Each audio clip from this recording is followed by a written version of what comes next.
പരിശുദ്ധാത്മാവിന്റെയും നാമത്തിൽ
എല്ലാ സഹായങ്ങൾക്കും അനുഗ്രഹങ്ങൾക്കും ഞങ്ങൾ അങ്ങേക്ക് നന്ദി പറയുന്നു.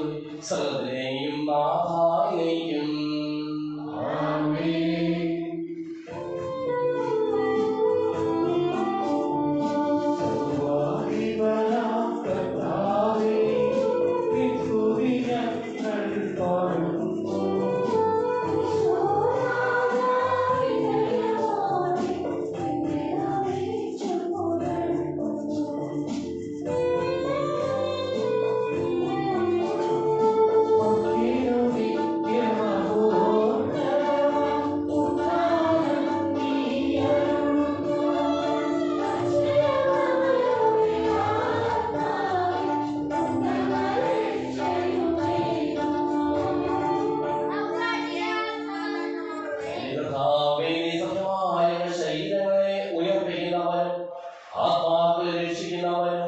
ജീവനെ അനുദിനം പരിപാലിക്കുന്നവനുമാകുന്നു.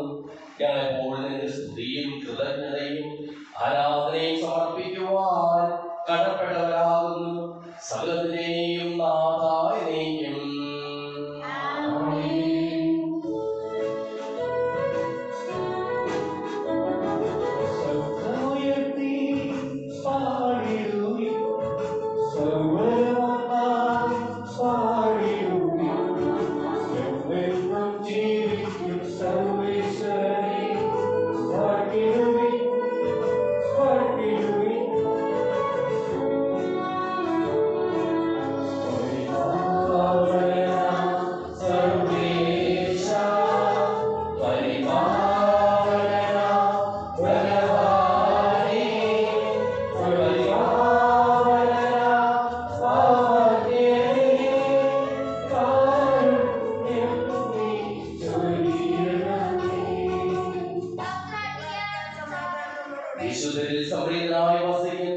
പരിശുദ്ധനും സുദീർഘനും ബലവാനും അമർത്യനുമായ കർത്താവേ, അങ്ങയുടെ സ്വഭാവദ്രവ്യത വളർന്ന് ഞങ്ങളെ അനുഗ്രഹിക്കുകയും ഞങ്ങളോട് കരുണ കാണിക്കുകയും ചെയ്യണമേ.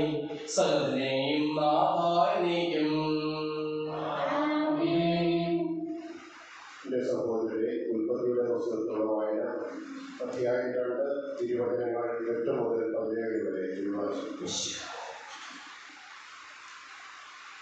അവിടുന്ന് കിഴക്ക് ഏതെങ്കിലും ഒരു തോട്ടമുണ്ടാക്കി താൻ രൂപപ്പെടുത്ത മനുഷ്യനെ അവിടെ താമസിപ്പിച്ചു. കാഴ്ചയിൽ കൗതുകവും ഭക്ഷിക്കാൻ സ്വാദമുള്ള പഴങ്ങൾ കായ്ക്കുന്ന എല്ലാത്തരം വൃക്ഷങ്ങളും അവിടുന്ന് മണ്ണിൽ നിന്ന് പുറപ്പെടുവിച്ചു. ജീവന്റെ വൃക്ഷവും നന്മതികളെക്കുറിച്ചുള്ള അറിവിന്റെ വൃക്ഷവും തോട്ടത്തിന്റെ നടുവിൽ അവിടുന്ന് വളർത്തി. തോട്ടം നനയ്ക്കാൻ ഏതെങ്കിലും നിന്ന് ഒരു നദി പുറപ്പെട്ടു. അവിടെ വെച്ച് അത് 4 കൈവഴികളായി പിരിക്കും. ഒന്നാമത്തേതിന്റെ പേര് പിഷോൺ. അത് സ്വർണത്തിന്റെ നാടായ അവിലാദ് മുഴുവൻ ചുറ്റി ഒഴുകുന്നു. ആ നാട്ടിലെ സ്വർണം ഏർത്തരമാണ്. അവിടെ സുഗന്ധദ്രവ്യങ്ങളും പവിഴക്കല്ലുകളുമുണ്ട്. രണ്ടാമത്തെ നദിയുടെ പേര് ഇബോൺ. അത് കുഷ് എന്ന നാടിനെ ചുറ്റി ഒഴുകുന്നു. മൂന്നാമത്തെ നദിയുടെ പേര് ടൈഗ്രീസ്. അത് അസീറിയയുടെ കിഴക്ക് ഭാഗത്ത് കൂടി ഒഴുകുന്നു. നാലാമത്തെ നദി യൂഫ്രട്ടീസ്. ഏതെന്നോടെ കൃഷി ചെയ്യാനും സംരക്ഷിക്കാനും ദൈവമായ കർത്താവ് മനുഷ്യനെ അവിടെയാക്കി. അത് അവരോട് കൽപ്പിച്ചു, തോട്ടത്തിലെ എല്ലാ വൃക്ഷങ്ങളുടെയും ഫലം ഭക്ഷിച്ചു കൊള്ളുക. എന്നാൽ നന്മതിന്മകളെ കുറിച്ചുള്ള അറിവിന്റെ വൃക്ഷത്തിലെ ഫലം നീ തിന്നരുത്. തിന്നുന്ന ദിവസം നീ മരിക്കും.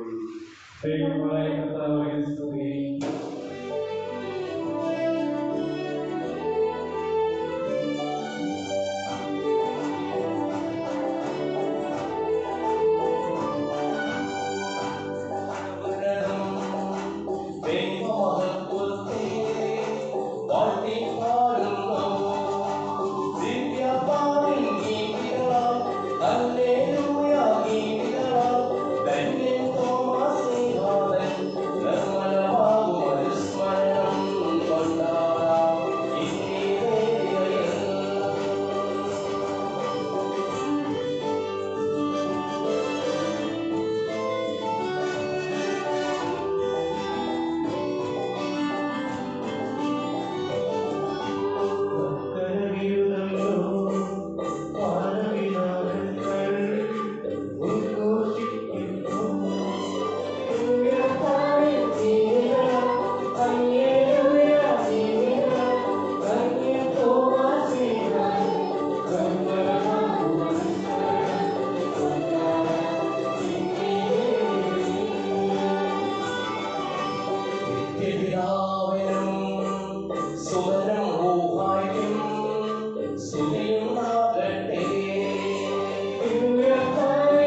അതിനനുസരിച്ച് ജീവിക്കുന്നതിനും ഞങ്ങളെ നീ അനുഗ്രഹിക്കണമേ. സകലതിനെയും നാഥാദിനേക്കും.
സമാധാനം നിങ്ങളോടുകൂടെ.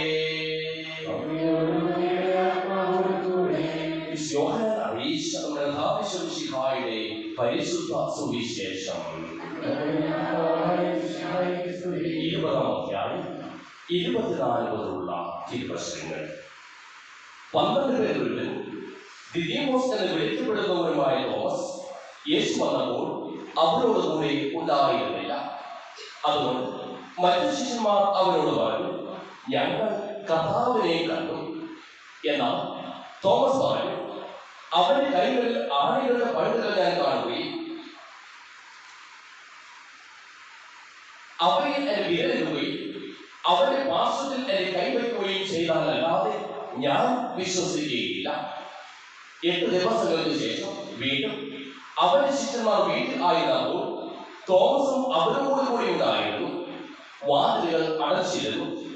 യേശു വന്നു അവരുടെ മധ്യത്തിൽ നിന്നുകൊണ്ട് പറഞ്ഞു, നിങ്ങൾക്ക് സമാധാനം. അവൻ തോമസിനോട് പറഞ്ഞു, നിന്റെ വിരലുകളെ കൊണ്ടുവരിക, എന്റെ കൈകൾ കാണുക, നിന്റെ കൈ നീട്ടി എന്റെ പാർശ്വത്തിൽ വയ്ക്കുക. അവിശ്വാസിയാകാതെ വിശ്വാസി ആയിരിക്കുക. തോമസ് പറഞ്ഞു, എന്റെ കർത്താവേ, എന്റെ ദൈവമേ.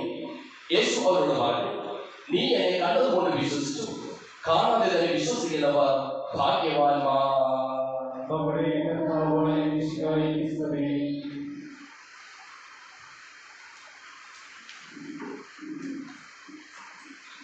വിശ്വസിക്കുക.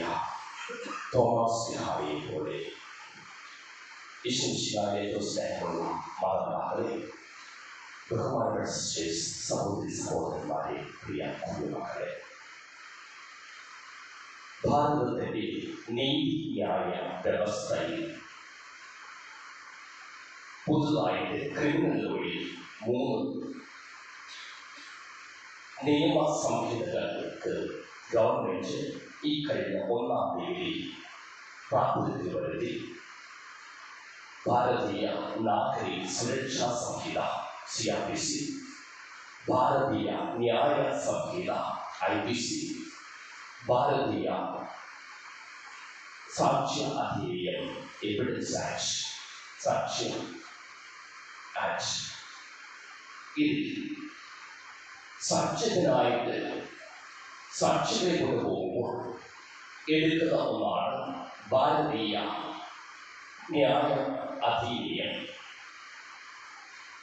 ഇതിൽ കൊണ്ട് കേട്ടുകേൾവി ഒരിക്കലും സാക്ഷ്യത്തിനായിട്ട് എഴുതത്തില്ല. കണ്ടതായിരിക്കണം, അറിഞ്ഞതായിരിക്കണം, അനുഭവിച്ചതായിരിക്കണം. ഞാൻ കേട്ടു എന്ന് പറഞ്ഞാൽ അത് നിയമത്തിൽ താല്പര്യം ലഭിക്കുകയില്ല. ഇന്നത്തെ സുവിശേഷത്തിൽ ഇതുപോലെ ഒരു റിപ്പോർട്ടിംഗ് സംഭവിക്കുകയാണ്. മറ്റു ശിഷ്യന്മാർ തോമാസ്ലീഹായോട് പറയുകയാണ്, ഞങ്ങൾ കർത്താവിനെ കണ്ടു എന്ന്. തോമസ് പറയുകയാണ്, ഞാൻ വിശ്വസിക്കുന്നില്ല. ഞാൻ വിശ്വസിക്കണമെങ്കിൽ എനിക്കവരെ കാണണം. കണ്ടാൽ മാത്രം ഞാൻ വിശ്വസിക്കുകയില്ല. അവരെ കയ്യിലെ വിരലുകളിലേക്ക്, അവരെ കയ്യിലെ ആണിപ്പഴുകളിലേക്ക് കാണണം. അവിടെ നിൽക്കുന്നില്ല. അതിനെ കയ്യിൽ വിരലിടണം. അവിടെ നിൽക്കുന്നില്ല. ഇത് അവൻ തന്നെയാണ് എന്ന് ബോധ്യത്തിലേക്ക് എത്തിച്ചു വരുവാനായിട്ട് അവന്റെ പാർശ്വത്തിൽ എന്റെ കൈ വയ്ക്കണം. എനിക്ക് തമ്പുരാനെ അനുഭവിക്കണം. നമുക്കറിയാം, കുട്ടികളെ സംബന്ധിച്ചിടത്തോളം ശാഠ്യം പിടിക്കാറുണ്ട്. എന്തെങ്കിലും കിട്ടണം എന്ന് ആഗ്രഹമുണ്ടാകുമ്പോൾ അവർ ശാഠ്യം പിടിച്ചു കരയും. തോമസ് ശാഠ്യം പിടിക്കുകയാണ്. ഉത്തമ ബോധത്തോടും വിശ്വാസത്തോടും കൂടി. ശാഠ്യം പിടിച്ചാൽ കുട്ടികൾ വേർപെട്ടു പോവുകയില്ല. തോമസ് വേർപെട്ടു പോവുകയല്ല, മറിച്ച് കൂടെ നിൽക്കുകയാണ്. അന്ന് വരെ തോമസ് അല്പം ധൈര്യശാലിയാണ്. അതുകൊണ്ട് തന്നെ തോമസ് മറ്റുള്ളവരിൽ നിന്ന് വിഭിന്നമായി പുറത്തേക്ക് യാത്ര ചെയ്യുമായിരുന്നു. അവൻ ധൈര്യശാലിയാണ്. അത് സുവിശേഷത്തിലൂടെ കടന്നു പോകുമ്പോൾ നമുക്ക് ഉടനീളം കാണുവാനായി സാധിക്കും. യോഹന്നാന്റെ സുവിശേഷം 11-ാം അധ്യായം 16-ാം വചനത്തിൽ തോമസ് പറയുകയാണ്, യേശുവിന്റെ ജീവൻ അപകടത്തിലാണെന്ന് അറിഞ്ഞപ്പോൾ തോമസ് പറയുകയാണ്, നമുക്ക് പോയി അവനോടൊപ്പം മരിക്കാമെന്ന്. അവന്റെ ധൈര്യമാണ് അവിടെ സൂചിപ്പിക്കുക. വീണ്ടും ഈശോ തന്റെ സ്വർഗത്തിലേക്കുള്ള യാത്രയെ കുറിച്ച് പ്രതിപാദിക്കുമ്പോൾ തോമസ് പറയുകയാണ്, നീ എവിടേക്ക് പോകുമെന്ന് ഞങ്ങൾക്ക് അറിഞ്ഞുകൂടാ, പിന്നെ വഴി ഞങ്ങൾ എങ്ങനെ അറിയും? ധൈര്യത്തോടു കൂടി ചോദിക്കുകയാണ്. മറ്റു ശിഷ്യന്മാർ മൗനം ഭവിച്ചത്. വീണ്ടും ഇന്നത്തെ സുവിശേഷത്തിൽ നമുക്ക് കാണുവാനായി സാധിക്കും. മറ്റു ശിഷ്യന്മാർ കഥകളച്ച് ഇരിക്കുമ്പോൾ തോമസ് അവൻ യാത്രയിലായിരുന്നു. ധൈര്യമുണ്ടായിരുന്നു അവന് പുറത്ത് യാത്ര ചെയ്യുവാനായിട്ട്. ആ തോമസ് തന്നെ പറയുകയാണ്, ഞാൻ വിശ്വസിക്കുകയില്ല, കാണാതെ ഞാൻ വിശ്വസിക്കുകയില്ല എന്ന് ശാഠ്യം പിടിക്കുകയാണ്. ശാഠ്യം പിടിച്ചു എന്ന് മാത്രമല്ല, വീണ്ടും അവരോടൊപ്പമായിരിക്കുന്ന തോമസ്ലീഹായാണ് നാം കാണുക. ഒരാഴ്ചയ്ക്ക് ശേഷമാണ് അവൻ വീണ്ടും പ്രത്യക്ഷപ്പെടുക. യേശു വീണ്ടും പ്രത്യക്ഷപ്പെടുക തോമസ്ലീഹായി. എന്തൊക്കെ തോമസ്ലീഹ ശാഠ്യം പിടിച്ചോ അതെല്ലാം നടത്തി കൊടുക്കുവാനുള്ള ആ വലിയ മനസ്സ് ആ ദൈവം കാണിക്കുകയാണ്. തോമസേ വരിക, എന്റെ കൈകൾ കാണുക, നിന്റെ വിരലിടുക, എന്റെ പാർശ്വത്തിൽ കൈവയ്ക്കുക, എല്ലാം അനുവദിച്ചു കൊടുക്കുകയാണ്. തോമസ് അവന്റെ മുറിവുകൾ കൈയിട്ടു എന്ന് സുവിശേഷം പറയുന്നില്ല. അവന്റെ പാർശ്വത്തിൽ കൈവച്ചു എന്ന് സുവിശേഷം പറയുന്നില്ല. മറിച്ച് തമ്പുരാനെ വിളി കേട്ടപ്പോ, തമ്പുരാനെ കണ്ട് അനുഭവിച്ചപ്പോ, മറ്റു ശിഷ്യന്മാർക്കുണ്ടായ അതേ അനുഭവം തനിക്കുമുണ്ടായപ്പോൾ തോമസ് പറയുകയാണ്, എന്റെ കർത്താവേ, എന്റെ ദൈവമേ എന്ന് ഉത്തമ വിശ്വാസത്തോടും ബോധ്യത്തോടും കൂടി. സ്നേഹമുള്ളവരെ, ചിലപ്പോഴെങ്കിലും ശാഠ്യം പിടിക്കണം. തമ്പുരാന്റെ മുമ്പിൽ ശാഠ്യം പിടിക്കുമ്പോൾ നമുക്ക് ആവശ്യമായ എല്ലാം തമ്പുരാൻ നൽകും. തമ്പുരാൻ നൽകട്ടെ. പിതാവിന്റെയും പുത്രന്റെയും പരിശുദ്ധാത്മാവിന്റെയും നാമത്തിൽ.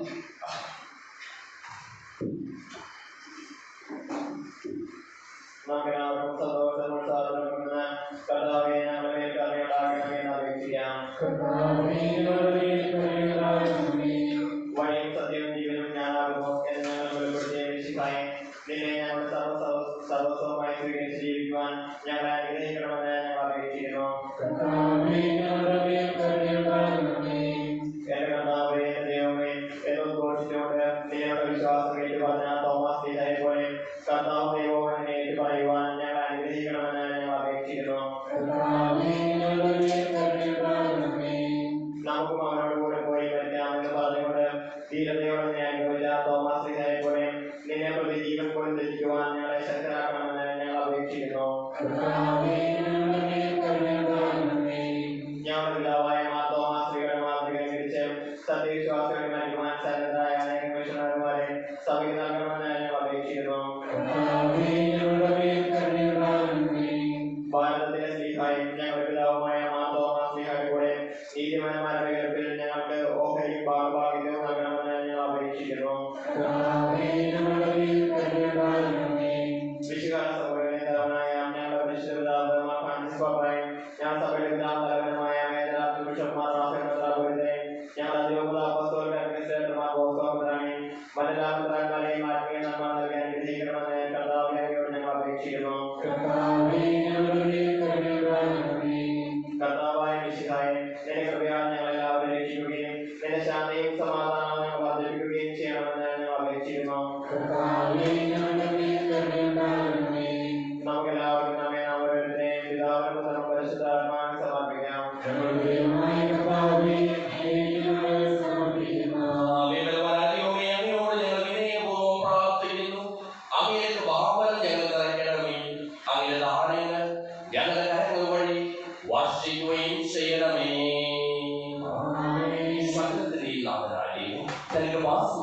നമ്മുടെ കടകളുടെയും പാപങ്ങളുടെയും കഴികളെ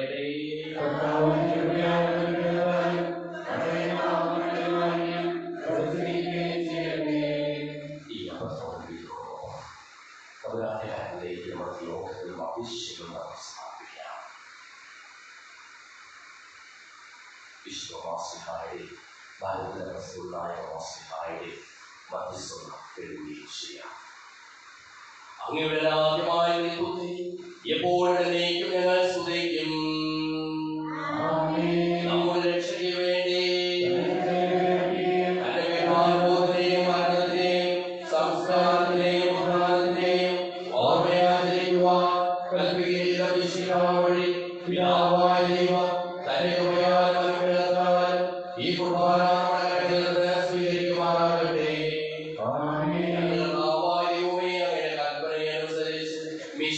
സ്വർഗത്തിൽ നിന്നുള്ള മഹത്വപൂർണമായ രണ്ടാമത്തെ ആഗമനം വരെ അവിടുത്തെ വിശുദ്ധ ബലിപീഠത്തിന്മേൽ സുദൃഢവും പരിശുദ്ധവും ജീവദായകവും ദൈവികവുമായ ഈ രഹസ്യങ്ങൾ സജ്ജീകരിക്കപ്പെടുന്നു. അവിടുത്തെ സ്തുതിയും ബഹുമാനവും കൃതജ്ഞതയും ആരാധനയും ഉണ്ടായിരിക്കട്ടെ, ഇപ്പോഴും എപ്പോഴും എന്നേക്കും.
സഹോദരീ സഹോദരന്മാരെ, ഈ കുർബാനായ കരങ്ങൾ വഴി പൂർത്തിയാകുവാൻ നിങ്ങൾ എനിക്ക് വേണ്ടി പ്രാർത്ഥിക്കുവിൻ.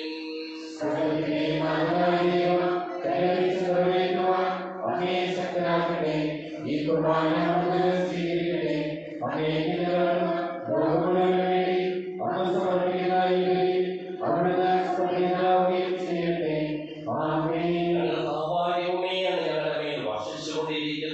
സമൃദ്ധമായ അനുഗ്രഹങ്ങളെ പ്രതി ഞങ്ങൾ അങ്ങേക്ക് നന്ദി പറയുന്നു.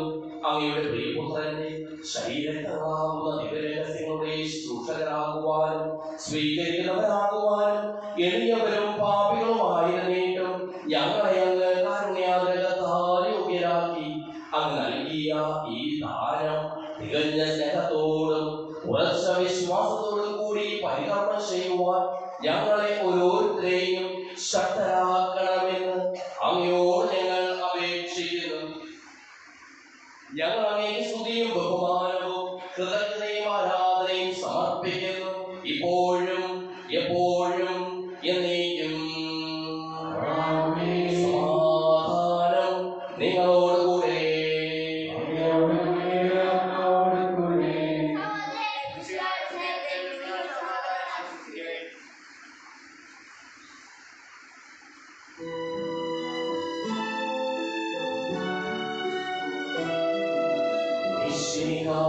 കർത്താവിൻ കൃപയും ദൈവപിതാവിൻ സ്നേഹമതും റൂഹാദൻ സഹവാസവുമീ നമ്മോടൊത്തുണ്ടാകട്ടെ.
ബലിയർപ്പിക്കുന്ന ഞങ്ങളിലും ഞങ്ങളുടെ കുടുംബാംഗങ്ങളിലും അങ്ങനെ സമർത്ഥമായ കൃപ ഉണ്ടാകുമാറാകട്ടെ. അശുദ്ധരായവരെ ശുദ്ധീകരിക്കുകയും ഞങ്ങളുടെ അധരങ്ങളെ പവിത്രീകരിക്കുകയും ചെയ്യണമേ. ഞങ്ങളുടെ താവായ ദൈവമേ, നിസ്സാരായ തലങ്ങൾ സകല വിശുദ്ധരുടെയും മാലാഖമാരുടെയും സ്തോത്രങ്ങളോട് ചേർക്കണമേ. ഭൂവാസികളെ സ്വർഗവാസികൾ ഒന്നിപ്പിച്ച അങ്ങനെ അനന്തകാരുണ്യത്തിന് എന്നേക്കും സ്തുതി.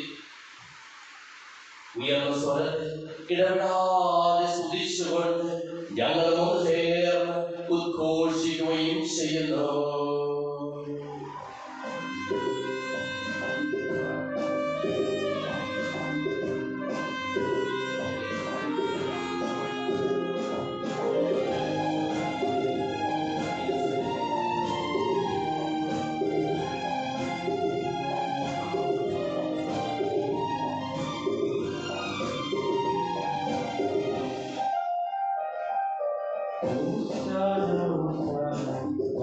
Raja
നിർമ്മലമായ തൃക്കരങ്ങളിൽ അപ്പമെടുത്ത്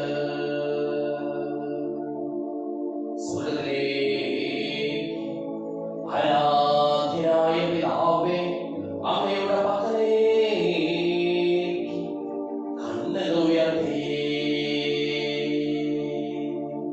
വാഴ്ത്തി വിഭജിച്ച് ശിശുമാർക്ക് നൽകിക്കൊണ്ടരുൾ ചെയ്തു. ഇത് പാപമോചനത്തിനായി നിങ്ങൾക്ക് വേണ്ടി വിഭജിക്കപ്പെടുന്ന എന്റെ ശരീരമാകുന്നു. നിങ്ങളെല്ലാവരും ഇതിൽ നിന്ന് വാങ്ങി ഭക്ഷിക്കുവിൻ.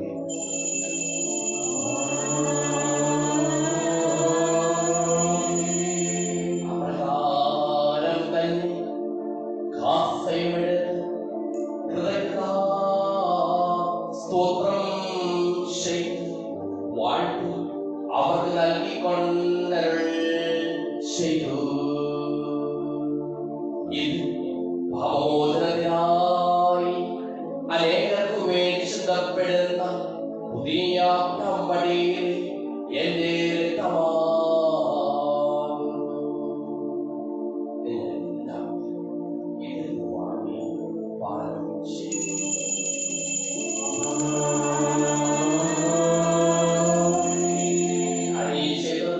നിങ്ങൾ എന്റെ നാമത്തിൽ ഒന്നിച്ചു കൂടുമ്പോൾ എന്റെ ഓർമ്മയ്ക്കായി ചെയ്യുവിൻ.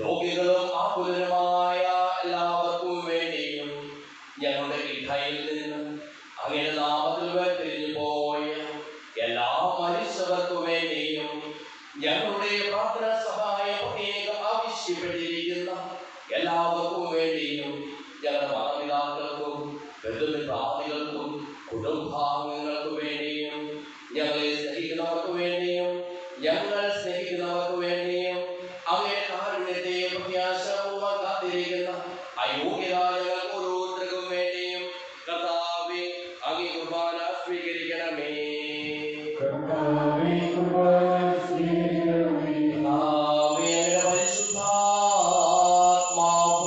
എഴുന്നള്ളി വരട്ടെ.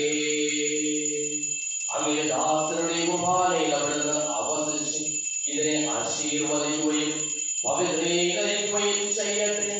ഇത് ഞങ്ങൾക്ക് കടങ്ങളുടെ പൂർത്തിക്കും പാപങ്ങളുടെ മോചനത്തിനും മനുഷ്യരുടെ ഉയർത്തിലുള്ള വലിയ പ്രത്യാശയ്ക്കും അങ്ങേ പ്രീതിപ്പെടുത്തിയ എല്ലാവരുടെ ഒന്നിച്ച് സ്വർഗരാജ്യത്തിൽ നവമായ ജീവിതത്തിനും കാരണമാകട്ടെ.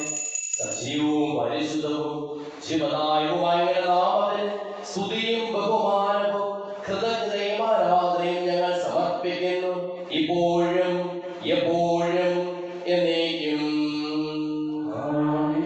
ദൈവമേ, അങ്ങേ കൃപയ്ക്കൊത്ത വിധം എന്നോട് ദയ തോന്നണമേ.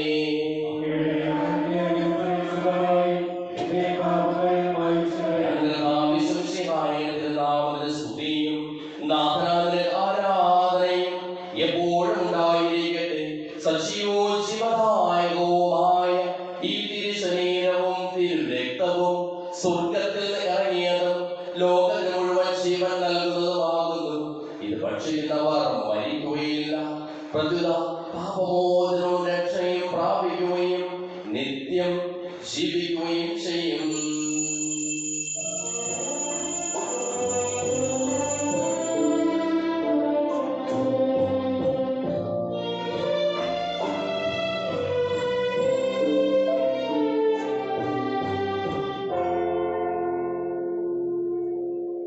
Thank you.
പരിശുദ്ധാത്മാവിന്റെ സഹവാസവും നാം എല്ലാവരോടും കൂടെ ഉണ്ടായിരിക്കട്ടെ, ഇപ്പോഴും എപ്പോഴും എന്നേക്കും.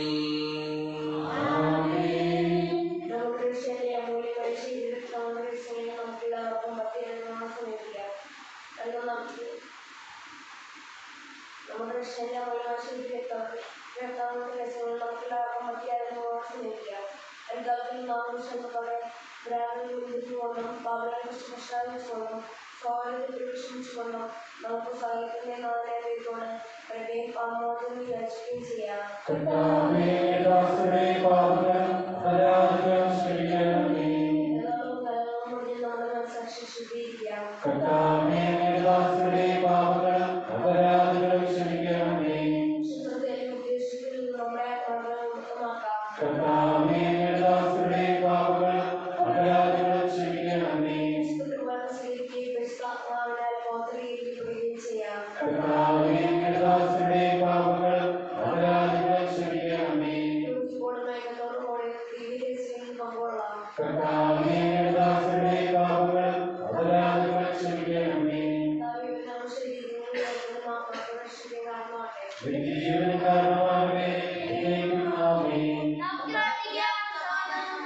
ചോദിക്കുന്നതെല്ലാം ഞങ്ങൾക്ക് നൽകാമെന്ന് പറഞ്ഞ ദൈവത്തോട് ഞാൻ ചോദിച്ചെല്ലാം ലഭിക്കും എന്നുള്ള വിശ്വാസത്തോടുകൂടി അവർ വിളിച്ചപേക്ഷിക്കാം.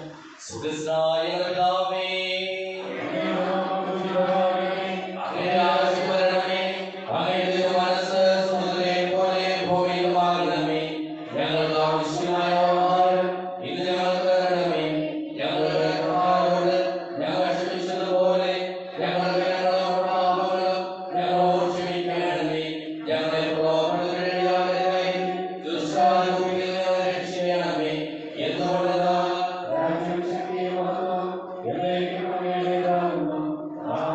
സമാധാനം നിങ്ങളോടുകൂടെ. വിശുദ്ധ കുർബാന വിശുദ്ധ ജനത്തിനുള്ളതാകുന്നു.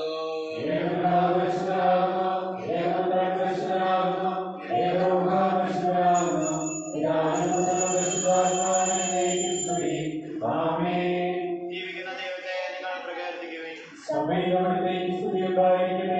എല്ലാ നിമിഷവും എല്ലാ സമയവും അവിടുത്തെ പ്രമേയക്കാരെയും നമ്മുടെ മേലുണ്ടായിരിക്കട്ടെ. അവിടുത്തെ കാരുണ്യത്താൽ നമ്മളെല്ലാവരിലും സമ്പൂർണ്ണമാകട്ടെ. വിശുദ്ധായ ശരീരത്തെ തോന്നാണ് പൂർത്തിക്കും ജീവനക്കാർ.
Visu